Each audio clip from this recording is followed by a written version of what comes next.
Here we go, kids. Captain Marvel number 8.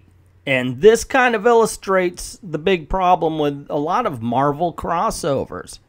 I mean, this takes place at before the events of Secret Empire number 8. So, yeah, catch up. Marvel, we're already at 10. Why aren't you at 10? Why did this not... Literally, they've been sitting around waiting for stuff to happen. That has been the storyline of the mighty Captain Marvel. All the while they're saying, oh my gosh, we've been fighting the Chitauri. What have you been doing to the Chitauri? Why are we not seeing Chitauri bodies all around space? You just smack them and send them home? If you're only smacking them, why aren't the Chitauri still there? Because people, oh, you hit me. Okay, the war's over. I'm going to run away. No, there should be death. There's been no death on either side. There's been no real stakes on either side with the Captain Marvel books. But anyway, this is Captain Marvel number 8. Spectrum, watch your 6. Hyperion, pick 'em off. America, you got 2 more bugs on approach. Do I sound militaristic enough? Because it's all the phrases I know. America says, only 2? Hyperion, perhaps she meant 22. And, okay, she was talking to Spectrum, yet Spectrum's the only person not fighting, and there's like a crowd of people she can fight. And she's told to watch her 6, but if she watched her 6, all she'd be watching is Hyperion fighting, which she seems to be standing around and doing nothing anyway. Kids, grab some popcorn. That was just the first 2 panels. This may be a long video. So we see 2 ships fly in. Oh yeah, this time we're definitely the cavalry. Hey, I thought we were the cavalry. You two? Nah, you're like the Cavs, Puck. If that was a joke of some sorts, I'm not getting maybe a hockey thing. I don't know. I know there's a character named Puck, but yeah, please, by all means, let me know. I guess a basketball thing? I am so showing my geek cred by not knowing any sports reference here, aren't I? Oh well, I earned it. Might as well go with it. So, Quill's right. If not for the Guardians of the wait a second, Quill's right? She can hear him? Now, I'm not a military man. I know there are some out there. Just, wouldn't they want to keep communications clear and not just random, hey, let's tell jokes to each other? Just saying. Okay, as long as Rogers keeps the planetary defense shields up, we're trapped outside here, Earth's atmosphere, right between the Chitauri and the Chitauri bait of a queen. Somewhere down on Earth. Not exactly where you want to hang out. Not unless you've got a thing for literal losing battles. Except for nobody's lost anything. They really haven't. I mean, Hyperion was even knocked out. He's fine. Nobody's getting hurt. But I look at my company and I know I've got to find a way to keep going. That's it. I'm calling it. So much for D-Day. This is C-Day. The day that Carol Corps makes its final push. Because that shield must come down. See, I told you they were just hanging out. Now they're going to take it serious. Now they're actually going to do something. Oh, and completely ignore the fact that in the very first panel of this book, she was just in space firing a blast, and now she's flying out of a monster during her thoughts. Just, you know, getting that out there for, you know, continuity's sake. Later, in the mess tent... Wait a second. Hold on. This was a literal losing battle. And they're later in the mess tenting... How did they get from she's bursting out of a creature's mouth to, hey, here's Star-Lord and the Guardians of the Galaxy just sitting around? What did we just skip?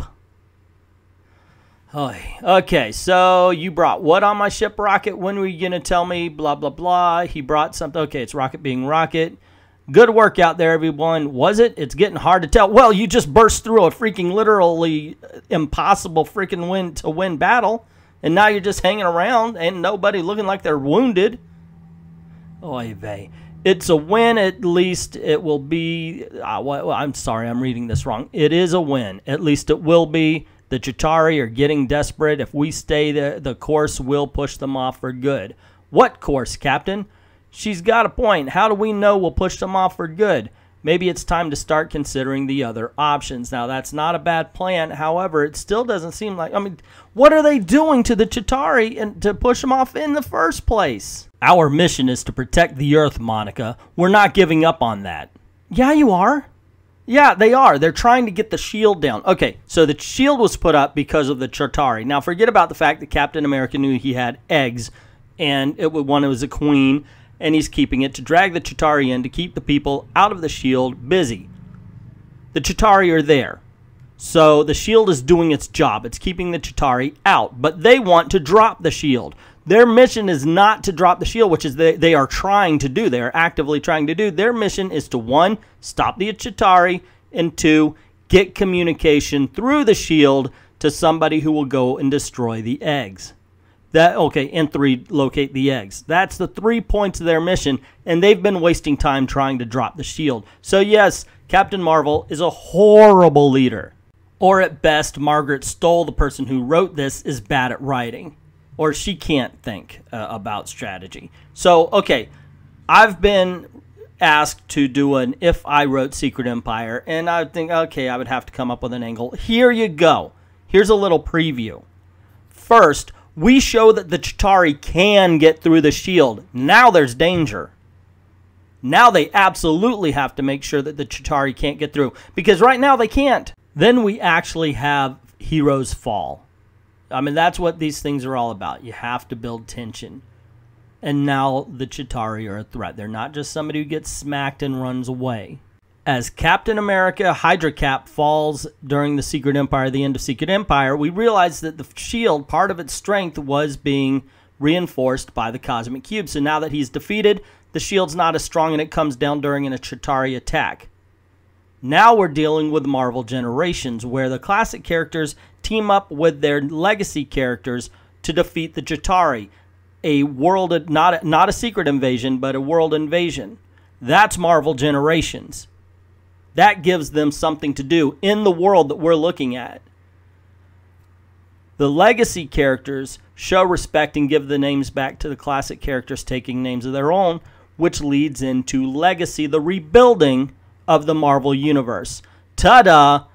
3 freaking crossovers taken care of with a better premise. But I digress, and thank you very much for, sitting around for my indulgence there.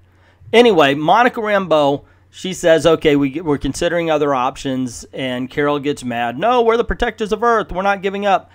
And Monica says, I know, but, and she asks some good questions, and they are questions that should have been asked at the very beginning. And that is, what if we can't defeat the Chitauri? What if we can't penetrate the shield? We need time to regroup and gather our strength. To which Carol ignorantly replies, we don't have that kind of time, neither does Earth. And at this point, they don't know what kind of time they have because nobody can penetrate the shield. So flat out, they have all the time in the world. But anyway, she goes on to say, I'm not saying it would be forever, but I think we should be seriously exploring the idea of establishing a colony. And she's right again. Because they cannot sustain themselves forever in the place that they are if they have to fight this battle forever. Which sets off Mike Nesmith. He gets all pissed off. A colony? What about everybody back home? How does running away to a playhouse on some new planet help them? Well, first of all, like she says, it gives you time to gather your strength, get supplies, make sure everybody's okay, and attack again. You can't win if you're dead. So Captain Emo continues his rant, and basically his dialogue goes,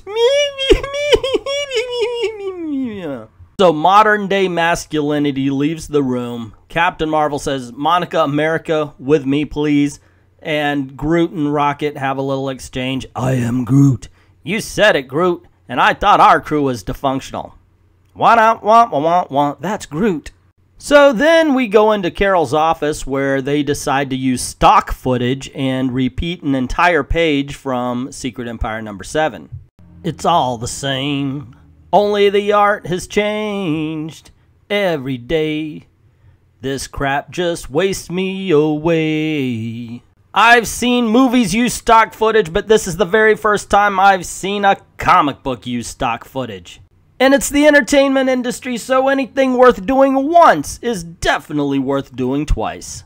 And thus we get a repeat of Captain Marvel's little speech to the unconscious Quasar. Once again from Secret Empire number 7. You remember those annoying Wonder Kids from Mighty Captain Marvel number 6 if you saw that review? You know that they were the ones that said, adults don't know what they talk about, and they fixed everything. Well, they're back to do the same. The young lady in green's been looking out for Chitauri flight patterns. Now, I don't know how long she's been sitting there. She might have just sat down. Anyway, the kids come in, and she says, well, I'm looking for Chitauri flight patterns. And they go, oh, this is it? I see it now. And you won't believe the combination that they had to unlock, and that comes later. So Carl Danvers goes into the room that Jesus from Walking Dead is sitting in, and she just wants to go and remind him that it is not all about him. It's all about her. So you want to talk? Not really. Not optional. It's just, I feel like I failed everyone. You, the crew, everyone on Earth. Because you're a superhero whose only job is to be the Earth's last line of defense? Oh, wait, that's me. Because you gave me an assignment and I couldn't do it. Tell me about it. If Wendy were here, she would have gotten the shield down. If I hadn't let Hydra Steve manipulate me into building it in the first place. But she's probably in some Hydra prison, where Captain Stevel deserves to be. I can't give up on her, Carol. I just can't. And I can't give up on the planet, Hop. I can't, and I won't. We're not going to run. We're going to give this thing all we've got. But I need you in the fight with me, for Wendy and for Earth. What do you say, Hop? Can I count you in? I was never out, Cap. Why do I feel like I have to say good, Cap, now? Wop, wop, ba bum bum. It's Cuck. So, Carol starts up a speech, you know, a rousing, hey, we've got a hard job ahead. And during that speech, they kind of show some dead Chitauri bodies flying around. So I'm going to take a little break and eat a little crow and get back to you. Okay, so you remember how I said the kids know a lot more than the adults. So the green-haired lady says, about that, the cadets and I may have found something, and then the boy jumps in. Analysis of the bug's flight patterns show that they're converging on a specific location on Earth. Less like an attack, more like a migration. So we're saying that that woman who was looking at the computer, once again, don't know for how long, could not see that the Chitauri were attacking in one specific place. So we continue. The Chitauri Queen, you found her? Possibly, probably. We're still trying to pinpoint the exact coordinates, but yeah, the Chitauri eggs. And then the black guy here, he says, I've corroborated the cadets' math. The numbers were... What numbers? They pointed at a screen and said, it's over there. So after learning that, Carol says, okay, so we have one job to do. We got to drop the shield. Any ideas? Nobody comes up with anything. She says, nothing is off the table. Any crazy idea you have? So Star-Lord says, well, if crazy's back on the table, we've got an idea. And we find out the thing that Rocket had stolen and brought along on the ship is a whole ton of explosives. But there is a catch. Turns out that the delivery system they're going to use is the Alpha Flight Starbase. So they have to evacuate it and get ready to make it into a huge bomb to crash it into the shield. So Captain Marvel does a big old inspirational speech, which is okay, I guess, about how everybody's been doing a good job and she's proud of everybody, but we have to get out. And the crazy thing is she continues this speech right up to the moment of impact. And when we see the impact, we're thinking, wow, that is one huge spaceship. So if it breaks through the shield, how bad is it going to be when those pieces hit the Earth? I know a lot of it would burn up in the atmosphere, but it just seems so big enough to cause some sort of catastrophe. I mean, look at this thing. It's huge. It's enormous. But, of course, since we read books 7, 8, 9, and 10 of Secret Empire, we already know it doesn't work.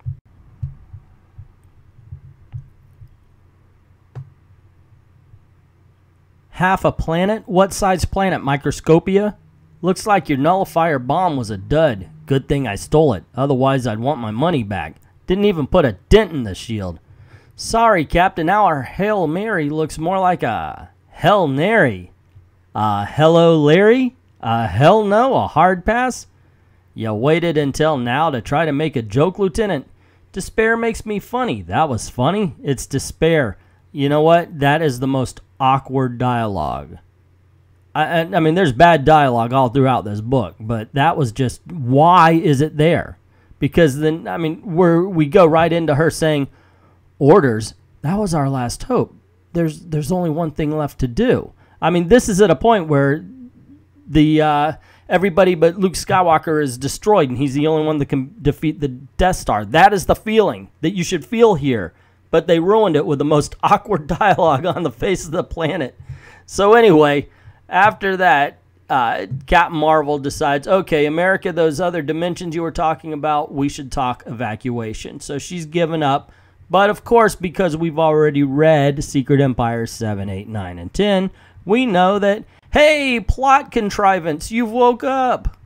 Are you well rested from your coma? How about destroying a shield for us?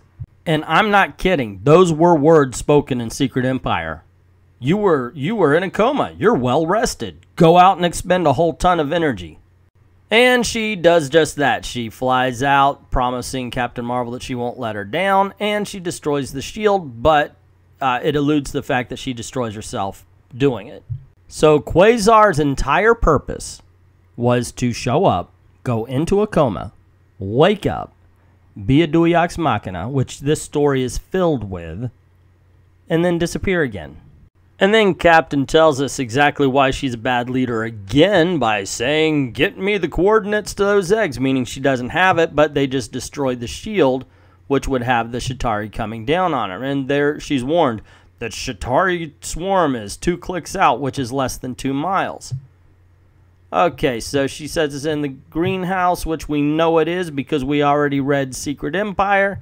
And she flies down to destroy him. Oh, wait, no. In the Secret Empire, she flies down to destroy him. In this one, she uses hand grenades. Continuity. And then after securing the line, she calls the member of the Alpha Flight Jr. that was left on Earth. And then the last bit is just her and the younger members of Alpha Flight, and she gives the whole friends are home. You know, because, you know, she's trying to explain the fact that the space station got blown up. So, you know, friends are home and it's love that conquered the day and we'll never forget it again. And that's the end of the book. This is possibly the most useless book in the entire Secret Empire.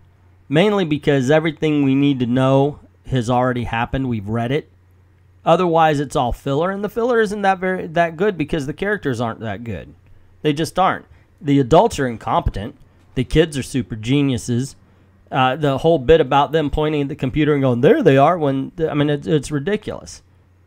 Possibly if it was released before number 7, there would be something to entertain and enjoy. At least we would have gotten some information. But once again, we're dealing with a situation where these heroes did not earn their ending. Quasar woke up. That's all they needed.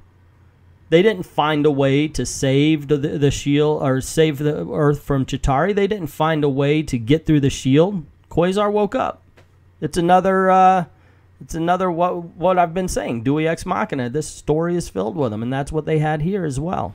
And the sad thing is, this could have been the most exciting part of Secret Empire. All they had to do was throw in some tension, some real story, and have the heroes work out their problems instead of the plot conveniences that ended up winning the day.